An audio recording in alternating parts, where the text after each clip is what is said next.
So in our solution making challenge, you're going to become an expert on using volumetric glassware, such as a volumetric flask. You've already become an expert on using a volumetric pipette.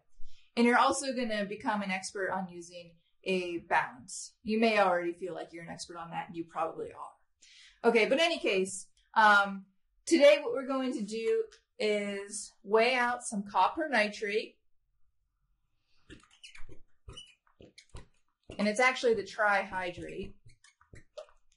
Okay, you're going to get a vial of this.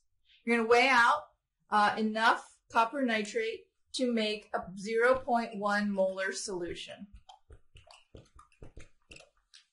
So it doesn't have to be exactly 0.1 molar solution, but you need to know what the concentration is. So you need to know the mass of copper nitrate to 4 decimal places and be able to convert that to molarity. We're going to dissolve in a 50 milliliter flask. Okay, so you need to be able to figure out the molarity of the solution. It should be close to 0.1 molar. Within 10% would be good. And we're just trying to keep the concentration around this level so that we can use a spectrometer to tell you how close to your expected concentrations you are. And so once you've made your 0.1 molar solution, you're going to dilute into another 50 milliliter flask. And you're going to make a 0.04 molar solution. Okay. Again, close to 0.04 molar. All right. So there's a few things that are important when you are using a volumetric flask. And I do have a separate video on some skills that you need for using this type of flask. But essentially what it comes down to is what you're going to do is take your copper nitrate solid, you're going to put it in your flask, being careful not to spill any solid, not to get any stuck on the lip of the flask, that kind of thing. And you're going to add some water, maybe about halfway full in the bulb of the flask. And you're going to shake to dissolve all of your copper nitrate. It should dissolve relatively easily. But the main thing here is don't fill to the line on the flask with water before you've dissolved that copper nitrate. It's really hard to dissolve a solid when you've filled a volumetric flask all the way to the line. You just don't get the same amount of mixing.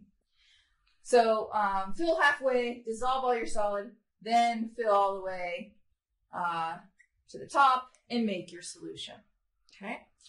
When you do your dilution, make sure you're using volumetric glassware and make sure you know the concentration of the solution to the correct number of significant figures.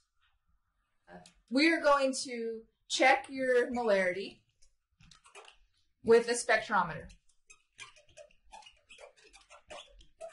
And the concentration that you believe your solution is, and the concentration that the spectrometer tells you the solution is, needs to be within 5% of each other.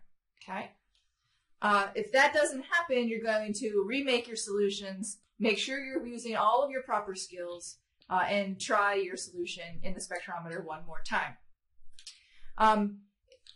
For this experiment, you're going to have a report sheet to fill out. And you need to submit a procedure section. Submit to Carmen, okay? There's going to be more details on what exactly we're expecting in a procedure on the Carmen page. So make sure you're writing the procedure in your notebook in a lot of detail because you're going to need that when you go to write your procedure. The reason we're only having you write a procedure and not a full lab report is that we want you to be able to focus on writing a procedure just by itself and write a really good procedure. There's a lot that goes into it, and some stuff you might be surprised goes in, and some stuff you might be surprised that doesn't go in. So make sure you look at all the details of that.